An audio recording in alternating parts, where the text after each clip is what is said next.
Bagi Prabowo, apapun caranya harus berkuasa. Jika Ganjar pernah bilang bahwa kekuasaan itu ada batasnya, tampaknya tidak demikian dengan Prabowo. Dan apakah dalam hal ini termasuk Jokowi dan keluarganya juga sebagaimana manuvernya akhir-akhir ini? Opini seperti ini bisa muncul karena melihat rekam jejak Prabowo sendiri. Kita mungkin belum bisa melupakan bagaimana konflik pada Pilpres sebelumnya, saat itu terjadi polarisasi dan muncullah istilah cebong dan kampret, lalu kampret pun berubah lagi dengan istilah kadrun. Pada 2014 dan 2019, kubu Prabowo telah memainkan politik semburan kebohongan, sampai-sampai PSI memberikan penghargaan satire pada Prabowo yang menegaskan betapa cara-cara brutal dan kebohongan dihalalkan demi bisa meraih kekuasaan. Dulu Jokowi selalu diserang dengan isu PKI di setiap bulan September, namun kali ini isu itu sudah lenyap, pasalnya Jokowi atau anaknya Gibran sudah bergabung dengan Prabowo. Seru kan? 2 kali Prabowo bertarung memperebutkan kursi presiden dan 2 kali juga kalah, dan keduanya dilakukannya dengan sangat brutal. Dan kali ini sudah akan masuk yang ketiga kalinya. Oh iya, sebelumnya Prabowo juga pernah menjadi cawapres dari Megawati tapi kalah juga, maka dari itu sepertinya Prabowo masih sangat penasaran. Untuk yang ketiga kalinya nyapres ini, apakah Prabowo akan berhasil? Ya, kita lihat saja bagaimana respon sebagian besar rakyat Indonesia. Umur Prabowo yang sudah tidak muda lagi, memaksakan diri untuk berjiwa muda, meski kita sudah menyaksikannya beberapa kali Prabowo kadang dipapah atau dibantu berjalan, juga ada beberapa foto dan video Prabowo berjalan menggunakan tongkat. Jelas saja umur tidak bisa ditutupi meski mengaku berjiwa muda. Selain itu, faktor kesehatan kalau sudah tua sangat berpengaruh, dan tentu saja jika emosi jiwa tidak stabil maka sangat bisa mempengaruhi kondisi fisik. Jika pada Pilpres 2014 dan 2019 Prabowo sangat garang, ternyata usaha itu tidak berhasil untuk membawanya menjadi RI1. Bahkan nyaris berhasil menggunakan kebohongan operasi plastik Ratna Sarumpait yang bikin ngakak so hard itu. Mungkin belajar dari hal itu, maka tampaknya strategi Prabowo berubah, dan kali ini nama Jokowi selalu digandeng, seolah-olah Prabowo memang tidak punya pendirian, tidak percaya diri, maka apapun caranya itu asal bisa meraih kekuasaan menjadi presiden, Prabowo lakukan. Bisa kerja atau tidak bisa kerja, jadi presiden adalah harga mati, masa bodoh semua penilaian orang, dan masa bodoh tuduhan melanggar konstitusi. Berkuasa sudah di ubun-ubun. Prabowo tak perlu malu dengan semua itu, ambisinya terus membuncah dengan mengatasnamakan kesatria pejuang.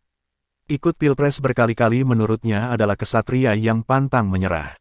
Padahal kita tahu bahwa para pejuang sejati itu adalah mereka yang bisa mengontrol dirinya, baik itu ambisi dalam diri maupun gerak-gerik politiknya.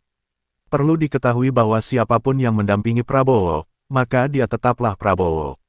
Apakah kalau Prabowo berhasil jadi presiden maka negara ini berjalan dengan baik sesuai amanah Pancasila dan UUD 1945? Padahal kita tahu betul rekam jejak Prabowo, amat sangat jelas.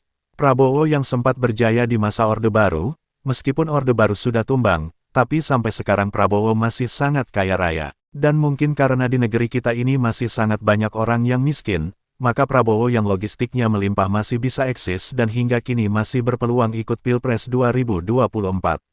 Iya, dengan logistik yang berlimpah ruah, Prabowo bisa membayar ini itu, bahkan relawan Jokowi bisa dikerahkannya, buktinya Abu Janda, Noel, Budiman, Ade Armando, yang sempat dulu mencela dan menyerang Prabowo, kini malah mendukungnya.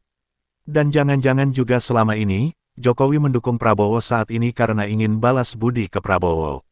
Dan mungkin berkat jasa Prabowo, Jokowi bisa melanggeng hingga menjadi presiden 2 periode. Hal ini sebagaimana cerita yang pernah saya dengar dari seorang jurnalis investigasi senior, cerita ini saya dengar di sebuah ruangan kecil dan hanya beberapa orang yang menyimaknya. Kalau tidak salah ini terjadi pada tahun 2018 lalu, menjelang akan masuk periode kedua Jokowi. Prabowo sangat mudah memperoleh kekayaan yang melimpah, namun yang dia sulit peroleh adalah simpatik seluruh rakyat Indonesia, khususnya rakyat yang sangat trauma dengan kasus pelanggaran HAM 98 beserta keluarganya. Bagi kaum muda generasi now mungkin sudah tidak terlalu peduli dengan sejarah pelanggaran HAM zaman Orde Baru itu, maka karena itulah strategi Prabowo menggandeng Gibran adalah untuk meraup suara anak muda, yang kabarnya berjumlah 60% di Pilpres 2024 ini. Tentu saja ini sangat potensial sekali, jika semua 60% ini bisa diraih maka satu putaran bisa terjadi. Sungguh sangat menggiurkan, ambisi yang kerap membuncah. Jadi Prabowo masih bersemangat ikut Pilpres di 2024 ini karena dia melihat peluangnya sangat besar, maka ambisi dan impiannya akan bisa terwujud. Apalagi Prabowo dan para koleganya mau membayar mahal untuk itu kan.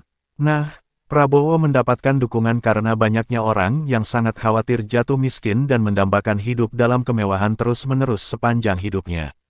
Dan bahkan banyak juga yang mau menjilat ludahnya sendiri yang sudah jatuh di lantai kotor demi bisa hidup berkecukupan dan berkelebihan, misalnya mereka yang dulu getol menyerang Prabowo dan mencelanya serta senantiasa mengungkapkan pelanggaran HAM, kini rela bergabung dalam barisan Prabowo bahkan menyanjungnya, dan mengatasnamakan telunjuk Jokowi. Iya kan? Maka dengan demikian, jelas bahwa uang adalah alasan yang paling jujur, meski mengatasnamakan bahwa ini semua demi rakyat dan demi Indonesia. Prat-pret dah. Begitulah kura-kura. Terima kasih sudah menonton.